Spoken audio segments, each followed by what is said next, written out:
You are an Iron Man!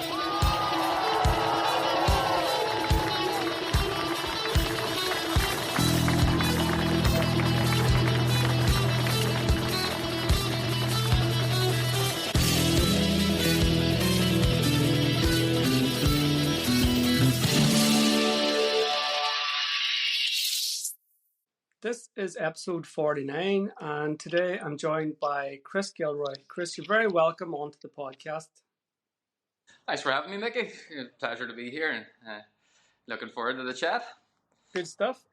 Chris, I've been following your Instagram account very closely, and it's, of course, the Health Fit Lab. Fascinating stuff and a real useful service. I know a lot of the club mates of mine in the Oma Triathlon Club have been up with yourself, and they're speaking very highly of it. Something I'm quite curious about, and I suppose we'll have a good old chinwag about that after a while. But when I was also trying to figure out who was this Chris guy and what was he all about, whenever I look back on your Instagram videos and stuff, there's a guy who does a bit of running, but not just a bit of running, ultra running, marathons, and running up and down mountains and all that sort of carry on. So, going to have a wee chat about that too, because you've had quite the journey yourself, Chris. I think that's fair to say. Definitely, Mickey. Yeah, I call it the dark side of running, the carry on I get up to. But yeah, it's been a very progressive years of developing that aerobic base and getting to that point where it can sort of always go to the next level, the next step ahead. You know, where haven't done before. You know, so we were always looking for that next bit of growth. Us endurance athletes, aren't we? Absolutely.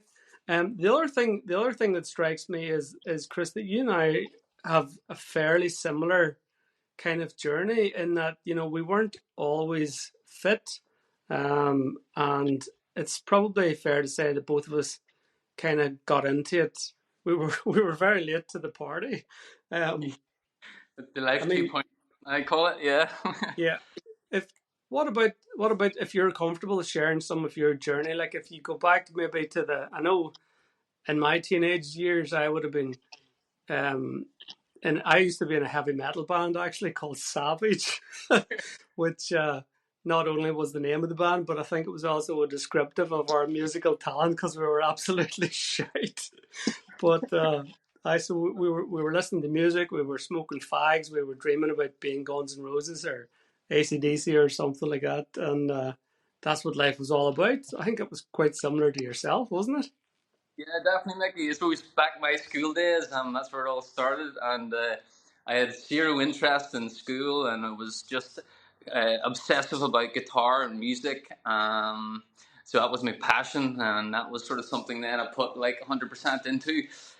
I got to a point then where I left school, became a plumber, and I was doing like gigs in the evening. I had a lot of some private tuition I was giving lessons at the time.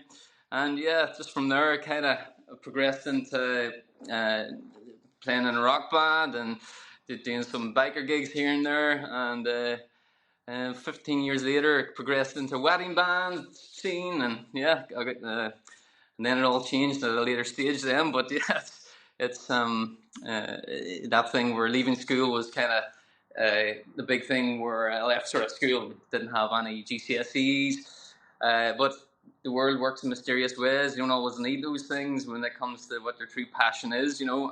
That's one lesson I've learned in life, where if you put your 100% into something, you're always going to get something in return. And at the time, I had no zero interest in health or education. Sports as well was something I never looked near. So yeah, it was an interesting start, all right. So would you have been living the rock and roll lifestyle then as well? Would you have been sort of a lethargic type? You know, I suppose gigging late at night and lying in during the day and keeping yourself awake with matchsticks on the eyelids and all that carry on. Yeah, it was like traveling all over Ireland, coming home 4 o'clock in the morning, sleeping in on a Monday because of a hard working weekend, you know. So it was definitely a different pathway, and there was a lot of the big thing with it was probably more the bad eating, the habits on the road, where I was probably the caffeinated to the hilt, and that lifestyle, it sort of catches up on you a little bit. I would have put on a bit of weight during my 20s, and running changed all that at a later point. But it was an interesting sort of shared start we both had, for sure. I don't know what you think about it now whenever you look back on it, but sometimes I think back on the things that we got up to with an element of cringe. But generally speaking, I think if I was to have to do it again, I probably would do it all over again, because there were some good times, like some mighty crack, deadly gigs, and just the crack with the guys in the band and all that sort of stuff. I'm sure you've got some clinker stories too. Maybe not for this podcast, but I would say you've seen a few sites. It's not your typical office job, that's for sure. There's things you see when you're sober out there, and it's like what stays on the road, or what happens on the road stays on the road. The gig Yeah, life. good stuff. Yeah. So let me think then. So obviously something happened along the way that kind of changed things for you. And can you think about where that started, or what happened around that particular time that got you thinking, I need to do something about this lifestyle? Yeah, so I was 32 in 2019, and it was at a point where a lot of personal issues just happened. Not going into all that, but one of the significant points of that year was my mom passed away of cancer, and it was a difficult trial in time. And to be honest, sometimes in the bottom of the pit is where you see an opportunity maybe to change your path yourself. And there was a point there where I was at her bedside at the time, and I just happened to ask what her age was, and had forgotten, and it was 64, and I was only 32 at that point. So there was a significant inner change in me where I was like, listen, I need to do something here. I definitely need to change my path. And I'm very thankful. It was a tough time, but I'm very thankful at that time, sort of seeing where a 2-degree change, like getting into 5Ks, doing a bit of just basic exercise, how positively that can change that sort of two degrees sort of pathway. We're down the road, you're at a completely different point now. Looking back, I'm very thankful of those trialing times, and that time was probably a significant moment where I call it the life 2.0, where I've seen there's something in this here. There's something in running. There's something in endurance sport. It just grew from there at that point, but it was a personal time. But sometimes I think everybody has a bit of that somewhere in their life, and running definitely has saved my life, and losing such an amount of weight and stuff, and giving up smoking. There's so many things of the early years that kind of got changed at that point. And as well as that, Chris, it's very, very powerful to be able to lose your thought and lose your troubles when you're out on a run as well, particularly in those early days after a bereavement. And I can empathize with you. I lost my own mother in 2017 to cancer as well, and it was it's a big loss, and it was definitely one of the most significant aspects in my journey that really made me take stock of where I was, what I was doing, and it really forced me to consider my own mortality, I guess, for the first time in my life. Was that a similar sort of thing with yourself? It really was, yeah. It was like I remember around that time, my very first run I ever did. It was one morning I woke up and I seen a pair of trainers just beside of the bed, and I said, you know what, I'm going to throw these on, and I'm just going to go outside the house here, and I'm going to run up. I actually didn't realize I was running up a hill at the time, but there was a good 3K. I must have run up that hill and back down. And I remember coming back and feeling like my body was hammered, broken physically. But after that point, I was like going, geez, I have zero. There was just a mental shift that I seen a positive thing with running. There's something here, and this is like a medicine here. So that bug started then. I started doing park runs and started doing a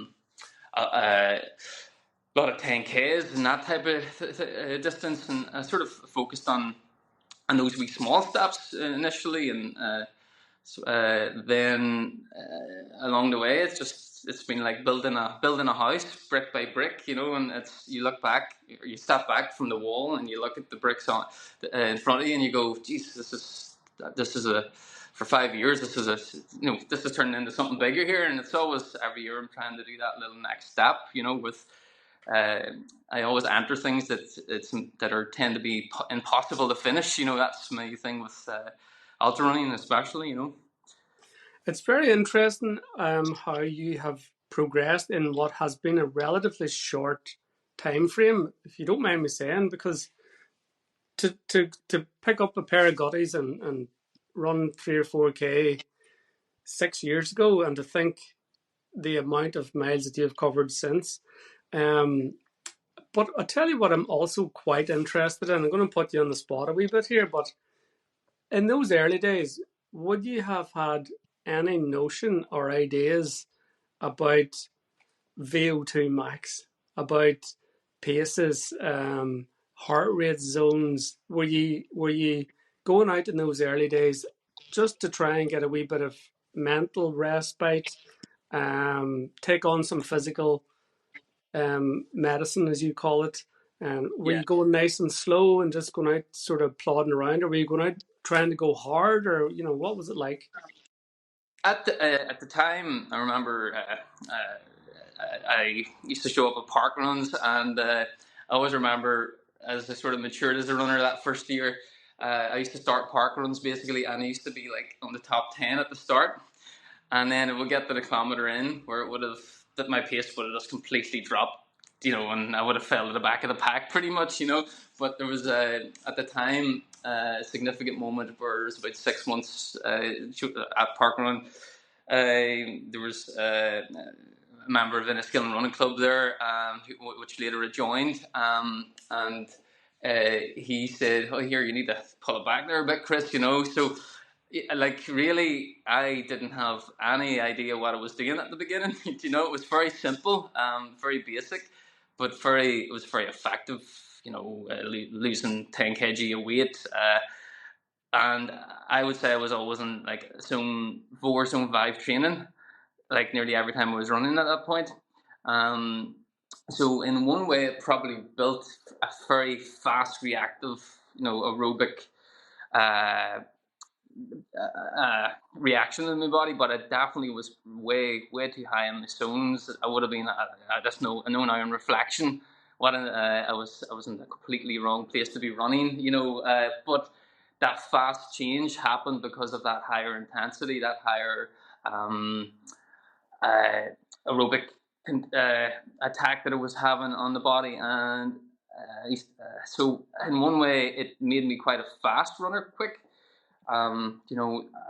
But the dangers, that's not long term. Also, I later came to understand in my own sort of studies and pathways. As I grew into the health fit lab business and everything. So it was very simple back then, for sure.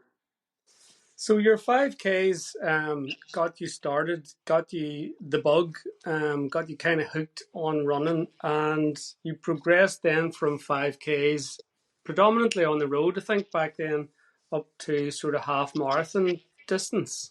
So basically, sort of the max I was sort of running would have been maybe a lot of half marathons. I would have been always going as far as the half marathon, but not beyond it. And probably around 2020 or 2019, late 2019, I probably had about 20 like half marathon training runs done over a year, but it was just a easy pace just to get the distance. I never thought about going beyond that point though. Around that time, it was always that was like my max. But from that, then what actually happened with me was. One day, I never went on a hike in my life, but my sister one day in 2019 said, "Here, do you want to go hike to Steve Donner?" I didn't even, I had no idea, in mountains. It was something I was completely never around at the time. And I remember going up there around that time and seeing these crazy guys running down Steve Donner to the saddle, and I was kind of going, what the hell? Like, didn't even know trail running was a thing, at that point. So then I was adding sort of two and two together, and I was going, I might actually come up here and try do a 10 miler or something, someday. And I just started navigating the morns, and it was always me like home from home. So every weekend, basically, I would have been probably up there doing a long run at the time. So I enjoyed that that element of training as well, and it definitely probably helped me out a lot on some marathons and stuff that I was doing at the time. There was a big growth there on aerobic engine at the time, but that's how my bug for trail running started, I guess, So that would have been a very different type of running then from your super fast sort of let's give her Dixie 5K park runs to running up and down the likes of Slieve Donard and over that sort of rough terrain with the elevation and whatnot. Yeah. So that would have presumably balanced you out then with a real good foundation for that longer endurance stuff. Yeah, so what actually then happened around that time, it after those half marathon road training runs, I signed myself up for Seven Sisters Skyline down in Donegal. It's a 52K ultra, 4,000 meters of climbing. So I didn't even do a marathon at that point. I went straight to 50K, and that event is a significant memory where I really suffered and struggled, but I got it done in like 12 hours, and I was I couldn't believe I got to that point, and that bug for pushing the limits just kicked in from that point, where I always like that idea of going beyond where you ever thought was possible, and ultra running is one of those great disciplines because it's given me that thing where you could have like a bad hour, but then like 3 hours later you've ate something and your whole focus has shifted. And the other thing that I love about ultra running is that point of where you've bought yourself in, so you've invested, let's say, 6 hours of your time in, and you've only got 6 hours to go, let's say, and it's very hard to back out then. It's very hard to say, no, this is something, you get a bit stubborn with it, and your body goes a lot further than where your mind it goes, when you're in that suffering part of ultra running, but it's the beauty of it, It's interesting that you skipped the marathon to go for the ultra. It's quite unusual, I would have thought, for anybody to do that. And I've seen that done in triathlon. I've seen people and spoke to people and interviewed people on the podcast that have done maybe one or two sprints and then went away and done an Ironman. That big, huge jump. That's probably more common than perhaps I think. But in my head, I like to do things in steps. I would want to have done the marathon before I would have maybe tackled the elevation and the distance of a 52-kilometer mountain run. Do you know what I mean? So what was your thinking on that point? You just thought, you've already said you like the idea of pushing the envelope a bit with regards to what's achievable, but you just thought, nah, fuck it, marathons, everybody can do a marathon. Let's just cut out the middle guy. Was that sort of... It was just I guess the love for mountains, and that Seven Sister Skyline race is a great fan. It's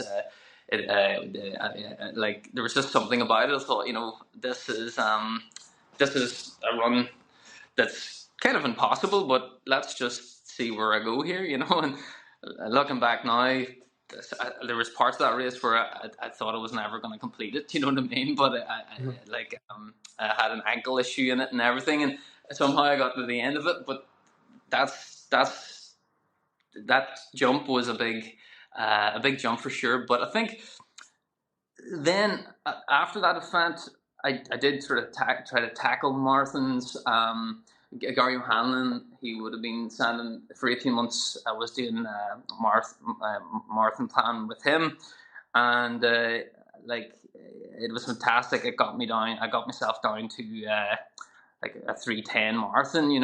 Then, and I suppose that mountain training at that time built it built into that sort of marathon road fitness, and that was a big point, but there was a lot of tempo sections I was doing around that time, and it was very taxing too.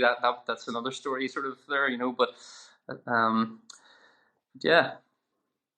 So after the Skyline, then I think we're up to about sort of 2022. So from 2022, then the love of the ultra kind of took over, and that's when you started experimenting with different events, different locations, different elevations. Talk us through some of those kind of memories and events. So from that point, about 2022, I went over to Scotland, and 21, and I went over to Scotland, and there was another 4,000 meter elevation event over there called the Ben Nevis Ultra. It's not continued. I don't think it's on still.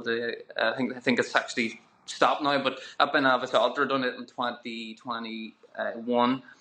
It was like 3 big massive mountains, or that you had over the 52k distance again.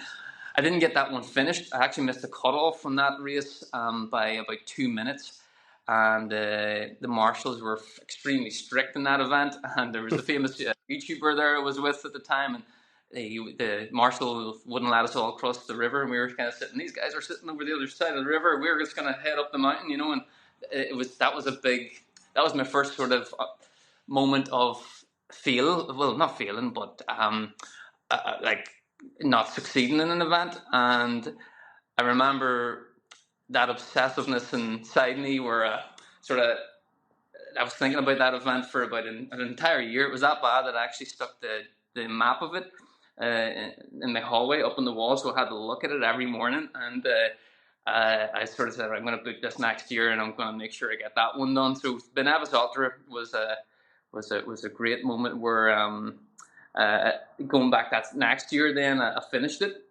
So that was sort of 2022, and then from that, then sort of 23, I've done loads of like Nimra races and other ultra events in Wicklow, and there's been a lot there.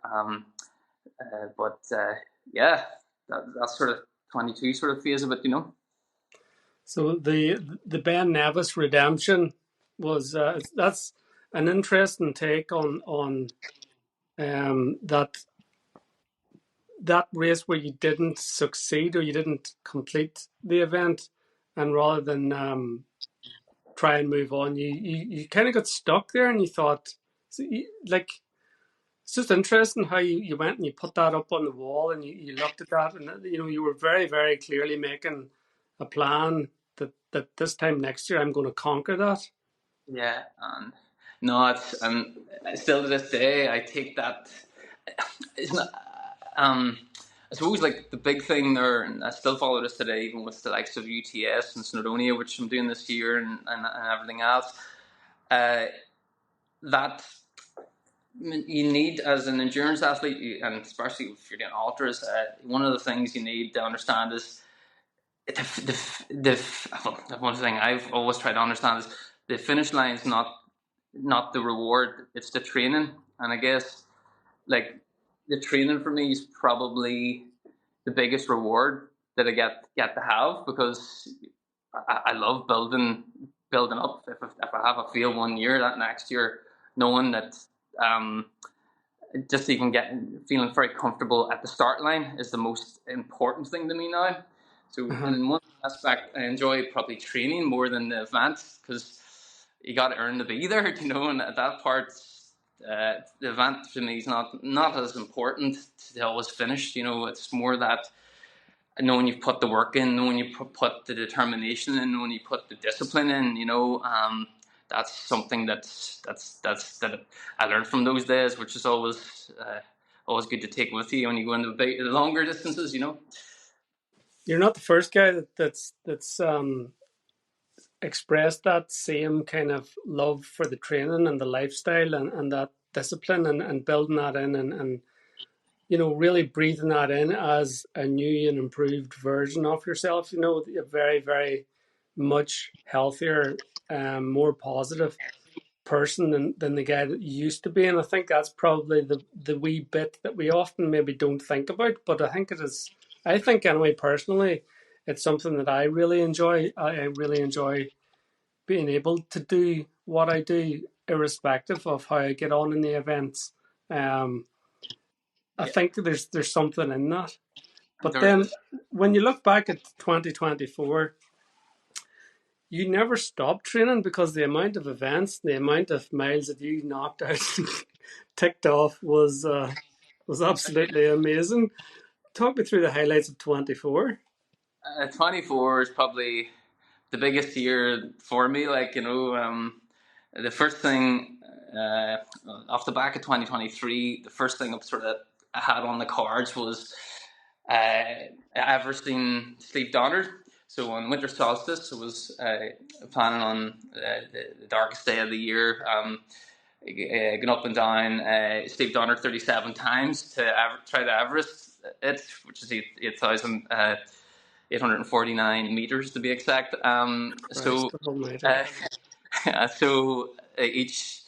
Each rep was about 250 meters from the saddle.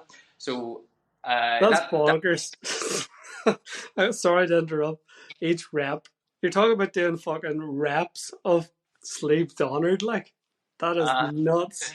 It's a bit. That is nuts. And to do it on the winter and like the worst weather. That 21st of December 23, I went up and the wind was so bad. I was like, no, I'm not. I had a lot of gear to carry up to the saddle and stuff, so I decided to back out then. I didn't want, there was people coming up the next day and I didn't want to put anybody at risk. So then I rescheduled for January of 2024 and I decided then to go at it again. So I landed up there about 11 p.m. at night. Dropped my bag at the saddle by the wall, and I had loads of food, loads of water, and actually getting the stuff up to the saddle was a pretty tough job in itself before I even got started. So 11 o'clock on the Saturday, I started doing the reps. Had a tracker, had all safety and all that sort of covered. I had the battery packs and people knew where it was, all that crack. So bit of a crazy and lonely thing to do in that time of the year, but I was determined to get it done. So off I went. I got up sort of about the 10th rep. The sunlight came up, and then Sunday there was a lot of people come up and supported, thankfully, and my good friend Richard, he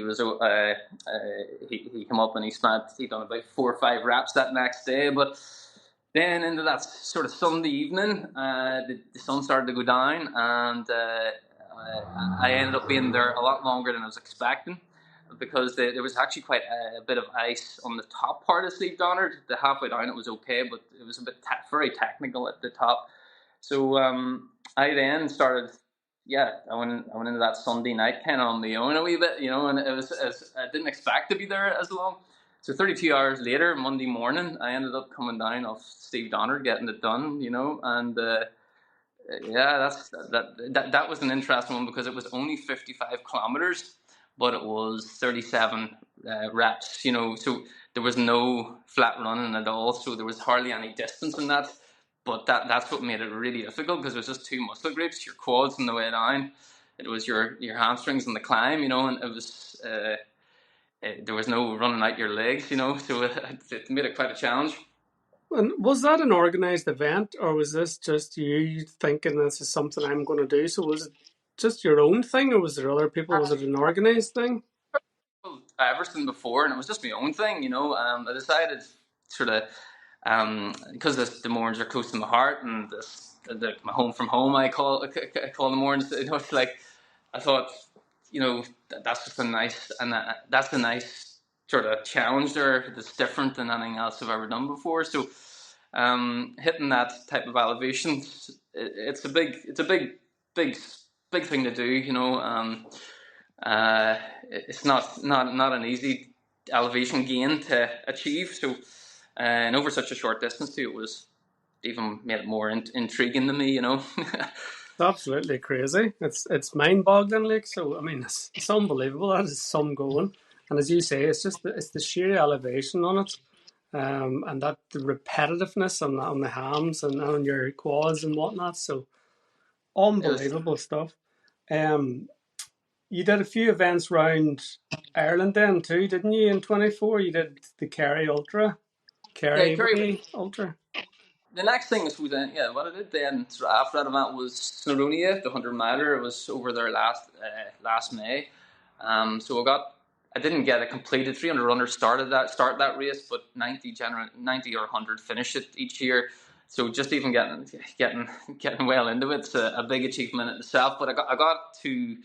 It was extremely, like, the heat was ridiculous last May, and I remember there was a lot of, I ended up getting like heat stroke, and I had to fall on a retreat about 170 mile in. So I thought, you know what, enough's enough. This is my limit. So knowing when to back out of something is important too, because I was thinking Yeah. ahead of other events as well. And then after that, then I was a wee bit sort of determined still to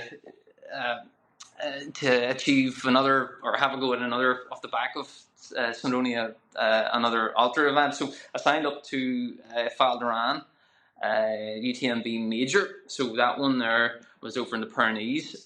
So I went over there in last July, and it was probably one of the craziest events I've ever done. Even worse than the Steve Donnard experience that were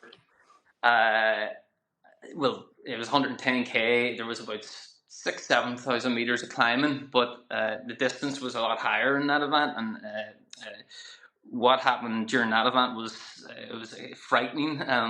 Basically, we were all about. I was up on a mountain. We were going over like a 2,500 meter mountain. We were stuck at the top of it. There was no one around. The marshes were a good 5-10k away, and next minute I was in the night sort of seeing these flashes, and I thought they were from like torches, ahead from the runners, but the flashes actually were. It was lightning coming in very quick. It was a lovely day up to that point, but this monsoon sort of tropical storm came in, and we were all sort of caught on the mountain at that point, and the amount of rain that came down on the dry soil in Spain, it doesn't saturate, so it just turns into rivers. So we're up to my knees in the water. So certain parts of coming off this 2,500 meter mountain, and then the lightning started striking, and all us runners were kind of huddled together. And nobody spoke English over there. It was just all French and Spanish runners, majority.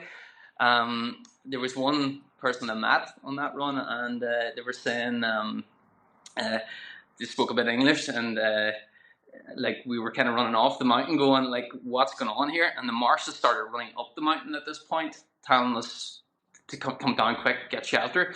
So we got to this little shelter, like a wee tent with steel structure on it, and there was about 150 of us just crammed into this wee tent, and there was two runners sort of that were like white as a ghost. They were collapsing and to be honest, it was a crazy experience. I was in the tent at this point, and we were given two options: hand or bibs over, call it quits.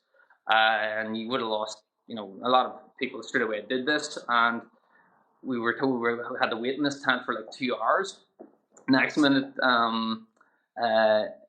hours later, still there was no direction what was happening, and they said like a minibus was coming up, like a 6-seater was coming up to take 150 runners off this mountain. So at that point there, everybody inside handed over the bib, and I was sort of like, me and this Finnish runner, we decided to look outside the tent because we weren't really no one looked outside the tent, and it all cleared up very quick.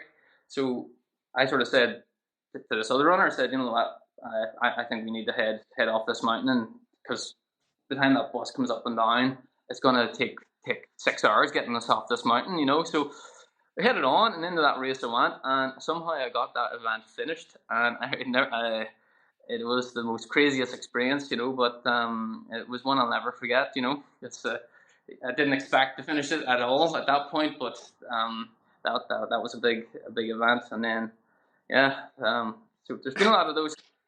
It kind of sounds like a Netflix 90-minute special on it by itself. Just, you know, if you were to put that together, and it sounds pretty bloody dramatic. Like that's how it plays in my head still, that event. But it's so you and this other guy, we used the only two that decided to bother on then.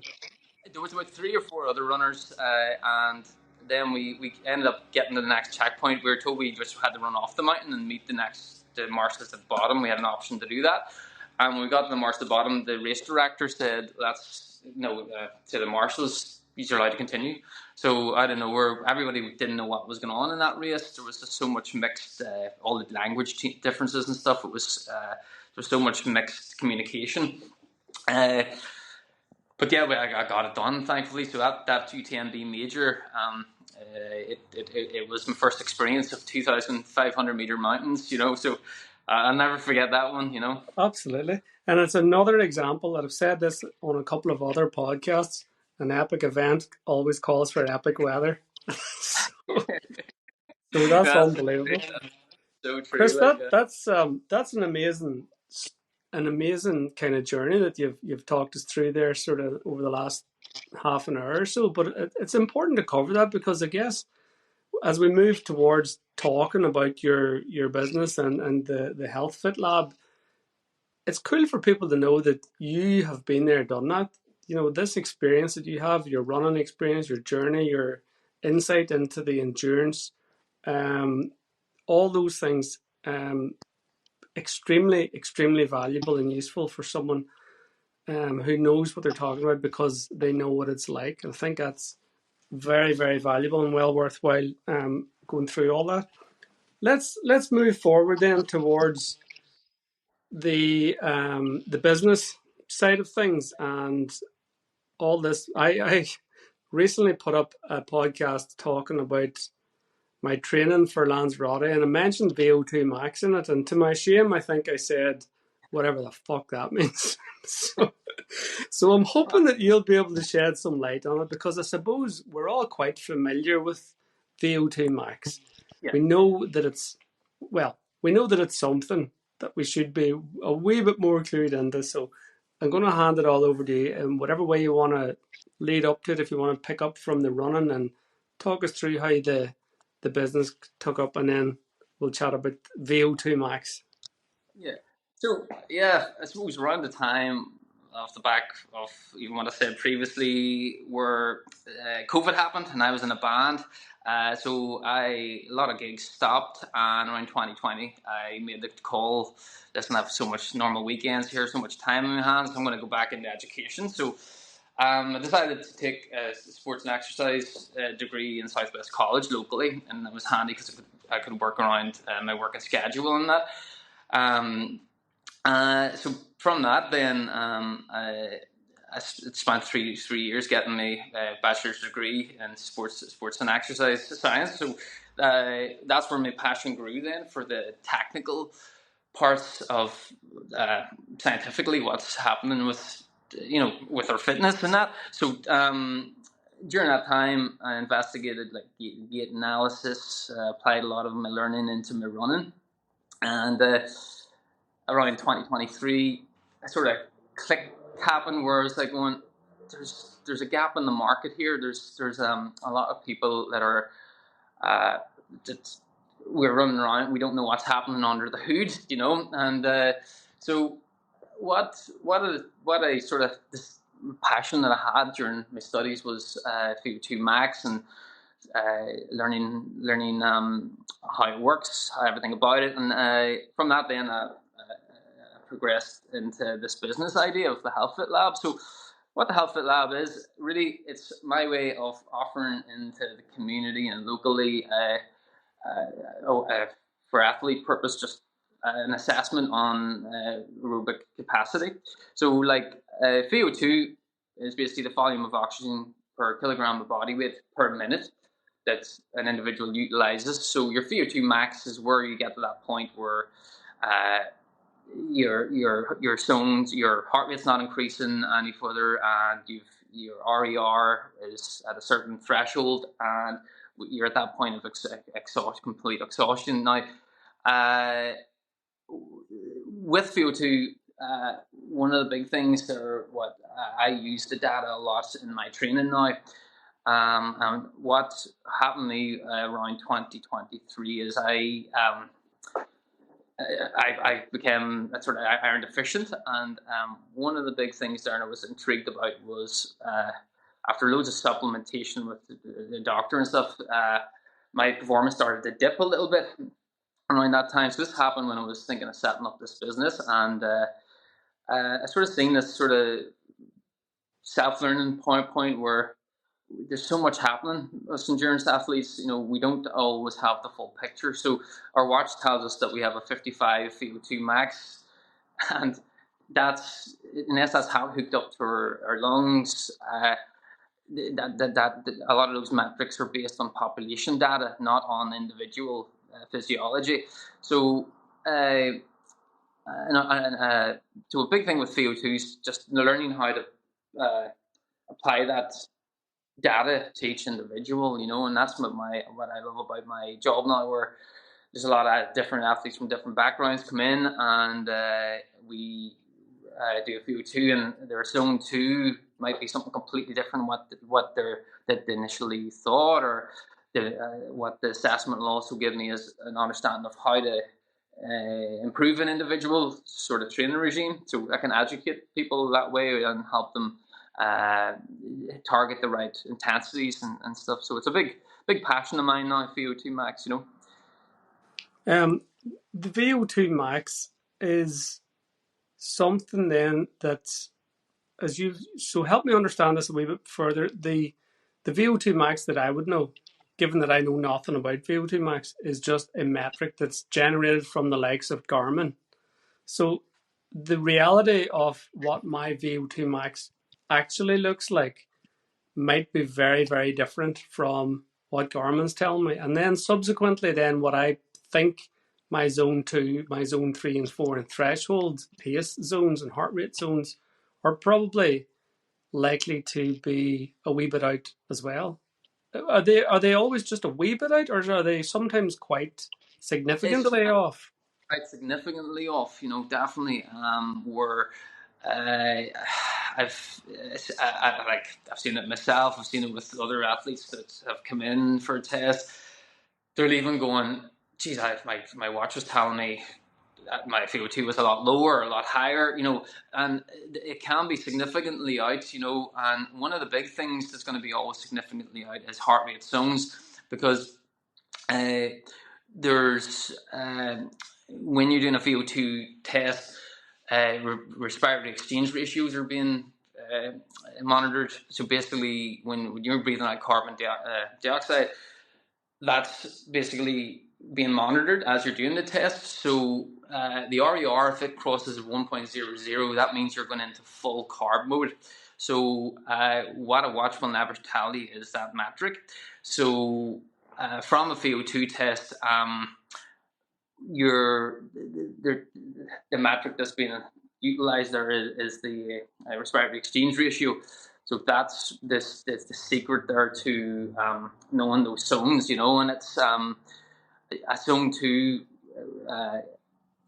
can be very different looking than what your watch will be telling you, and often it is the case with when you do proper VO2 assessment, on an individual.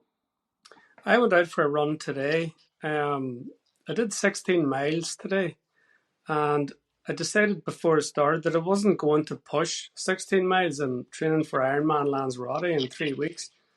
So I went out and I thought I'll do zone 2. Now I actually today I decided that I would put on a heart rate monitor, hooked it up to the old Garmin, looked at the Garmin, and I started running nice and slow, breathing nice, under control. I averaged like 9.5 minutes per mile over the 16 miles, so it wasn't going full pelt. But the watch was telling me that I was in zone 3, and my Garmin tells me I was zone 3. Yeah. And it's only loosely based on whatever number I've put in, or whatever number it has assigned me because of my height, my weight, and my age. But it Right. certainly didn't. So I was just thinking about this because I knew you were coming on to the podcast tonight, and I was just thinking, there's no way this is fucking zone 3. Like, there's no way my heart rate is sitting here now in zone 3. Now, I think my beats, because I had the strap on, my beats were about 147, 145, something like that. Yeah. But my Garmin would tell me that would put me into tempo heart rate. Yeah, there's many factors, I suppose, and that's the beauty of an isolated sort of VO2 Max test. It will be in a, you're doing that test from start to finish, where some factors there that might, when you're running, especially with watch data or heart rate strap even, if your body's overheating, it's a possibility sometimes to those metrics on the watch can, your heart rate will increase.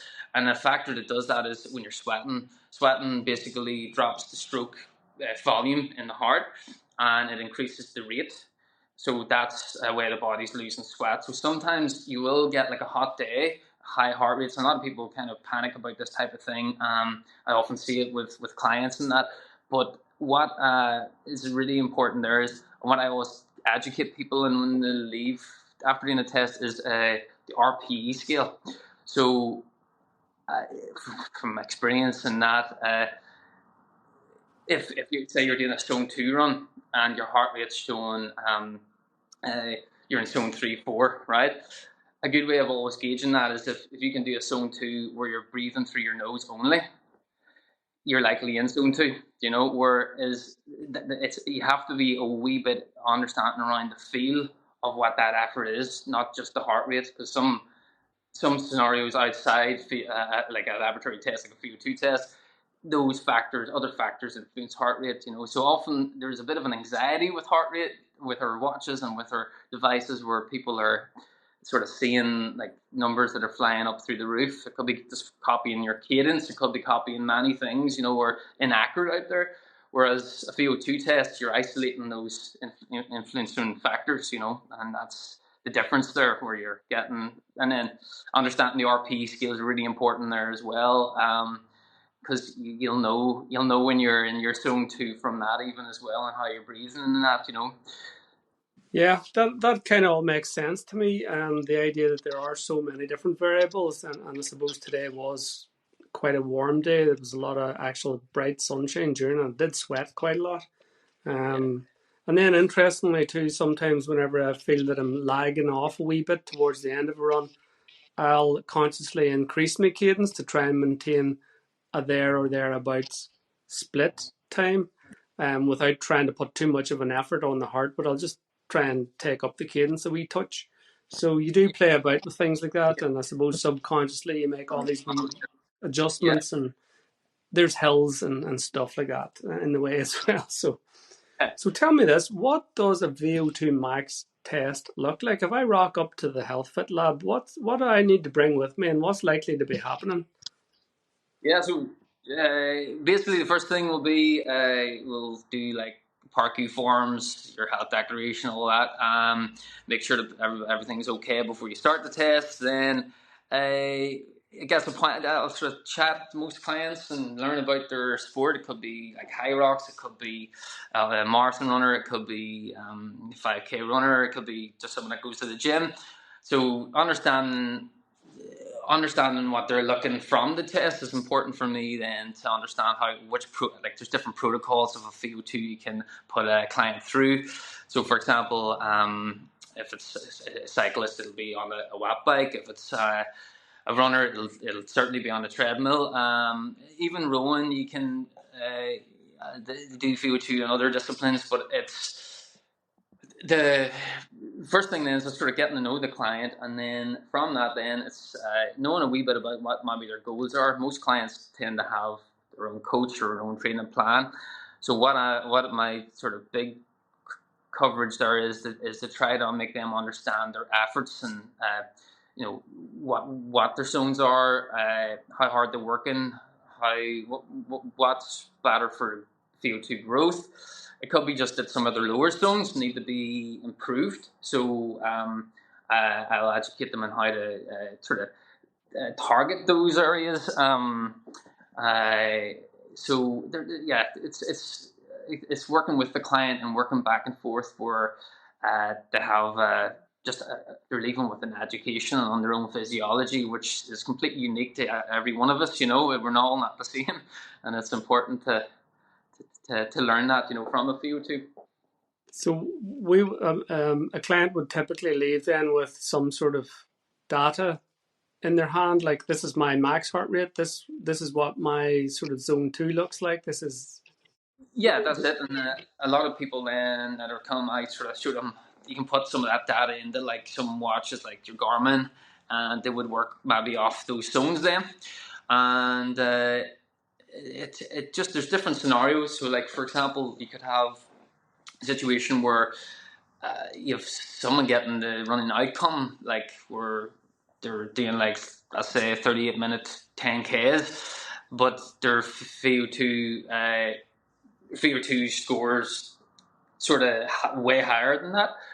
And then a lot of the time then it's trying to work with the client where it could be that the lower zones need to be brought up into the zone 3, 4, 5 sort of areas. So some people can have a very high top end speed, but that lower aerobic base is being neglected.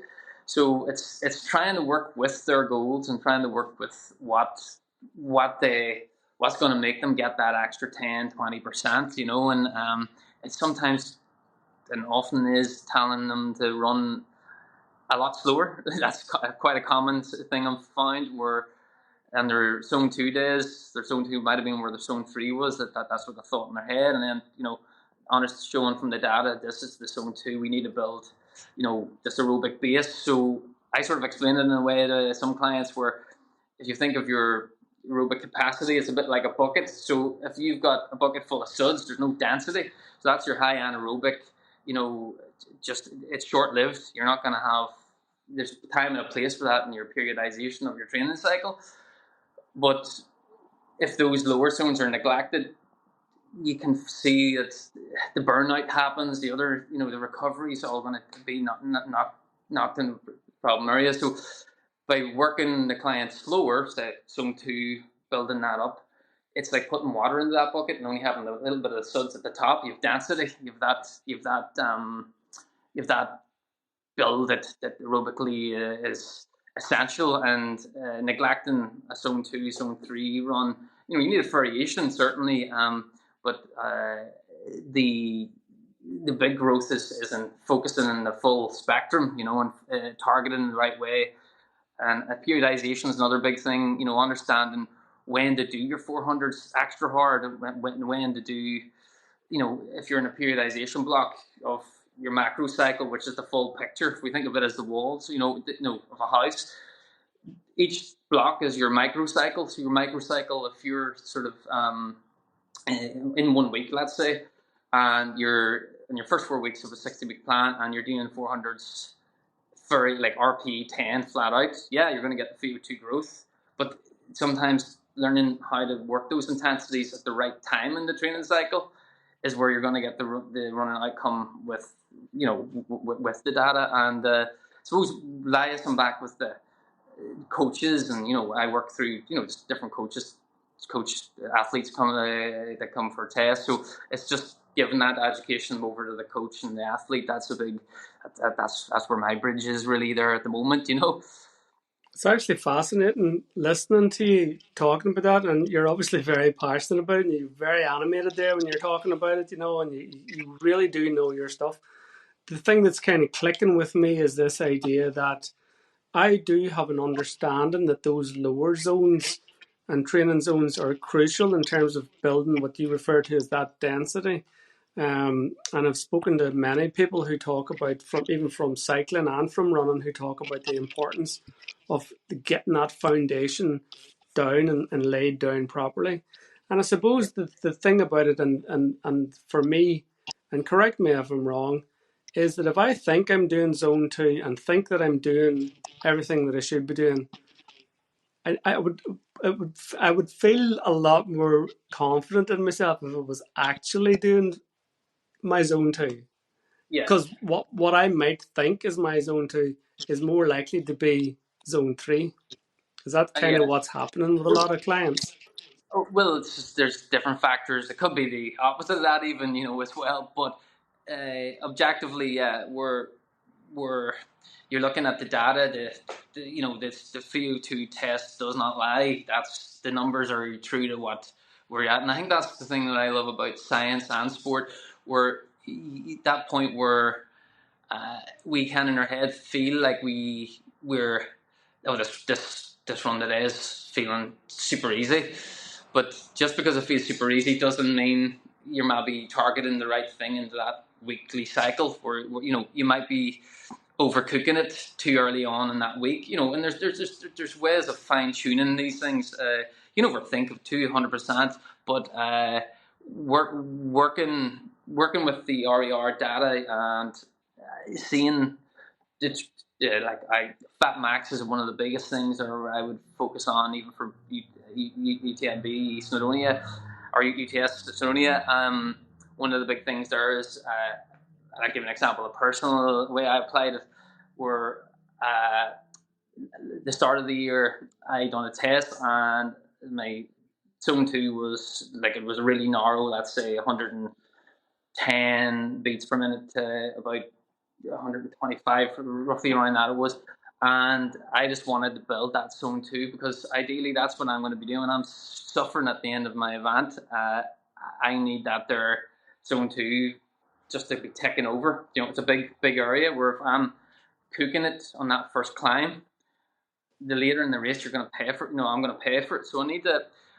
My focus on this training cycle was to grow that range. And one of the big things with the Fat Max, which is the lower aerobic, where you're predominantly burning fat as a fuel source, that's around my 150 beats per minute. Sort of at the moment, that's 20 beats per minute lower than where I was at the start of the year. And I know now from doing a pre-test and now where I'm at now, that zone two, I've executed in my training cycle what I was intending to do this year, because it's not zone three, zone four for predominantly what I need to be focusing on. It's the 80-20 of that. 80 of my week's zone two training now, and it's a big part of it's a big part of my training objective. It's back to the macro cycles and micro cycles. We need to make sure each week we're doing the right thing for the bigger picture. When we step back and look at that wall, is it I don't want to be standing at the sort of Snowdonia in 3 weeks' time going, I don't feel like I've articulated everything in the training the way it's that I've intended. So it's just trying to gives me a bit of a crutch or a bit of a confidence boost seeing that application work. So the other thing then, Chris, evidently, is that the more fitter we become, our zones will then move as well. Is that right? So from sort of year to year, that the width or the bandwidth, whatever the term is for that range of beats for zone two, could actually broaden out, or could come down a bit, or could move up a bit. So Yeah. it's kind of it's always shifting. It's always shifting, yeah. So in VO2, your VO2 max will always be different, and depending where you're at in your periodization and your training cycle. So the big thing with the training block is always, and every coach knows this, is getting all the right areas targeted. But it's knowing the outcome of the 16 weeks you're getting the right you're getting right yourself for the start line of your event or whatever it might be. So that there's a reason why we don't go so hard on the start of our training block, and there's a reason why we add up the intensity maybe in the later stages. If that's marathon running, if it's some other discipline, it could be a different approach. So it's definitely those numbers will always be interchangeable throughout a training block, or even over the years as well. There's an interesting fact with VO2. There's a lot of meta-analysis studies online and stuff showing that evidence now it's the number one metric of longevity. So for every 1 mil of VO2 max we attain, even if we're just starting out in our fitness journey, it's an estimated 35 weeks the study suggested, where obviously there's no other comorbidities or whatever. There's a 35-week improvement in longevity, and that's a serious. It's a metric there that's brilliant for if we're an athlete in our 50s, your VO2 naturally will go down, or if we're in our 60s, we're going to see that drop. But aging does drop your VO2. But if you keep fit through your life cycle, there's big evidence there on scientifically of that benefit from even just a few 5Ks in the week. The shift in your VO2 from that can be significant. Is there something in the research that points towards increasing your VO2 max to wherever you can take it, and that the higher that you can take it is banking or adding on that longevity, because it takes such a long time for it to return to where it was before you began your fitness journey?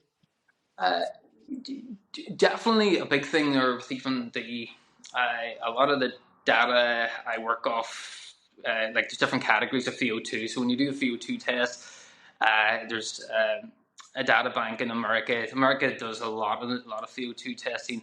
So there's the good thing about American data is there's a high volume of everybody, even people that aren't fit, with VO2 metrics. So the amount, the most common thing I sort of see, even from the reports I give clients and the data that I work off, is even if it's somebody doing just 3 runs a week or just getting into, they will have a lot higher VO2 growth initially, on those early stages. So like I could go from 25, 30 VO2 max right up to 50 quite suddenly, So definitely keeping fit, doing your 10,000 steps, simple things. There's a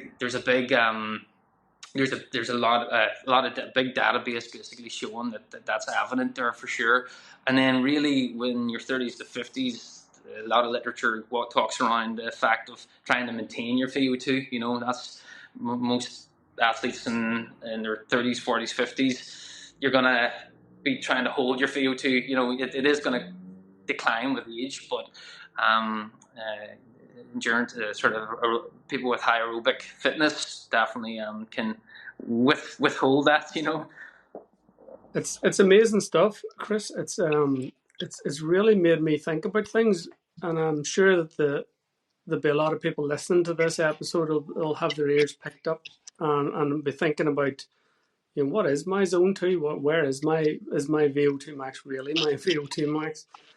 But one of the other things that I wanted to ask you was, I know that you're currently studying in nutrition. I was wondering if there's any aspects of the nutrition, and I know sort of fitness and nutrition kind of go hand in hand. Does a good diet and hydration impact on your VO2 max and interfere with any of that, or what's your thoughts? I suppose the big thing there is like your body weight can be the first thing that changes a VO2 kind of score. So like if you think back to what I said earlier, VO2 max is the volume of oxygen per kilogram of body weight per minute.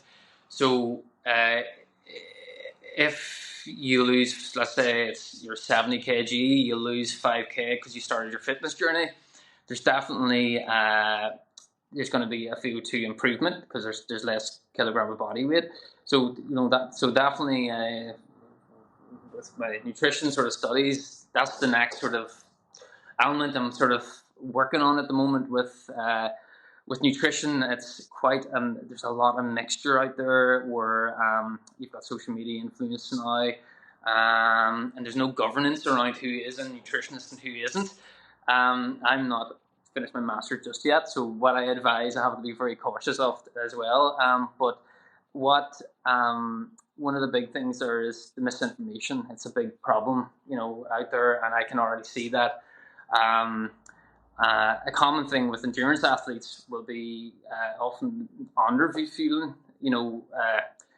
keeping high protein diet, maybe not having enough carbs for their event, not having glycogen stores ready there, so that's where I suppose the VO2 test and where I sort of cross over into that, where with the VO2 test, your calories per zone, I will have all that aligned, and there's a calculation basically then I can give the client to, let's say they're in their zone 4 for a marathon.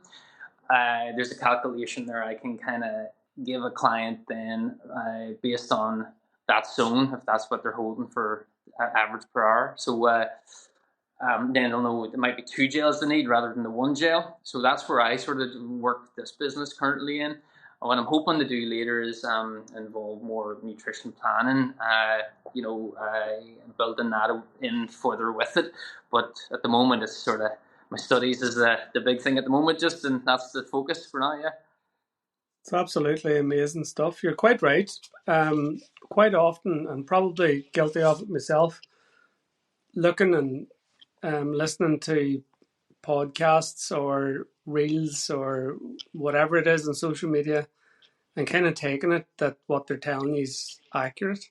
Yeah. So the misinformation piece is always worth bearing in mind.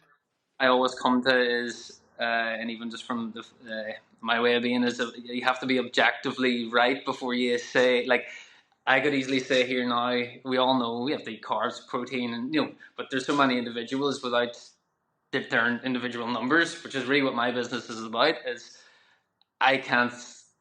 Everybody's not the same. Like, one person's carbohydrate needs will be different than another, but that's definitely an important part there, and we all see it online now. We're just mixed information, fad diets, all this, and it's the big thing with nutrition for me is with the general population would be just needed to support your mood, energy levels, thinking of your body composition, certainly, increasing the protein. Those things are valuable. Most people know that already, but with the individual numbers, the metrics that we use there will be different, and it's for me to give advice to everybody. I always like to kind of hold back from that, No, it's a good sign of your integrity and your knowledge and how individual your business is tailored to each individual athlete. So, fair play to you for not jumping in there and filling in a default kind of generalized answer. So that gives me even more, confidence in speaking to someone like you who isn't going to be swayed by so and whatever they have said or whatever they would say. Let's get this test done. Let's have a look at heart rate. Let's have a look at VO2 max. Let's talk about what you want to do, where you want to go, and we'll map out a plan accordingly. And that's really the gist of it. Have I kind of summarized it there in my own wee mad way? You've got we've kind of covered everything there. Yeah, it's things are at the early stage, but yeah, it's great that one of the things that I love about this job is getting to getting people to leave with just a bit of education around and involving, helping them improve as individuals. A lot of clients now have got PBs, and it's great to hear, that they're working with their coaches more with that education. I'm bridging that gap, and ultimately, long term, that's what I want to sort of be able to give to the community locally. So it's a passion of mine for sure now. That's brilliant. Before we sign off, I wanted to have a quick chat about what's coming up for you in the near future, because I'm away to Lanzarote, as everybody knows. You're probably sick listening to it at this point. On the 17th of May, I'll be in Lanzarote on a start line. You will be on a start line on the 17th of May as well, I've been told. Yeah, so I'm heading back over now to Snowdonia. I'm doing the 100 mile. Going back to give it another go, give it another attempt, see where I get. I'm just happy at this point. I've sort of finished a bulk of training this week and two big 20-mile mountain runs there, and I'm kind of glad to get all that behind me. 100k weeks now come to an end, and it's trying to get a sort of a taper now. In the next 3 weeks, I'm taking a bit of a longer taper. Just sort of there's more benefit, I think. I'm trialing a few things out from last year that I didn't do. So, but yeah, the goal is to get to that start line and sort of feel like I can get into it, settle into it. 48 hours to complete it. It's a tough cutoff, there's in that race, but it's 10,000 meters of climbing and 100 miles. It's an Everest within the 100 mile, which just doesn't make it any easier, It's what you started the podcast off by saying. It's one of those sounds impossible, and that's why you're after it. Yeah, I love it. I don't want to, I've done a lot of 100Ks now, and I'm at that point now where just the 100 mile is, I've got very close in Kerryway Ultra last year. I got the, I was 150k, so it's about 85 mile.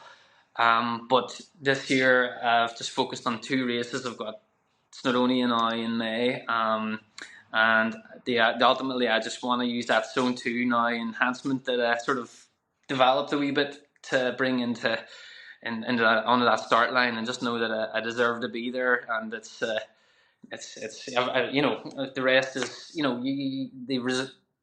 the outcome of 100 milers you can never expect to the finish line, because there's just so much within that 100 mile that that's going to be out of your hands and your control. So it's trying to just find that this rhythm and ease myself into it, so yeah. Well, no better, man.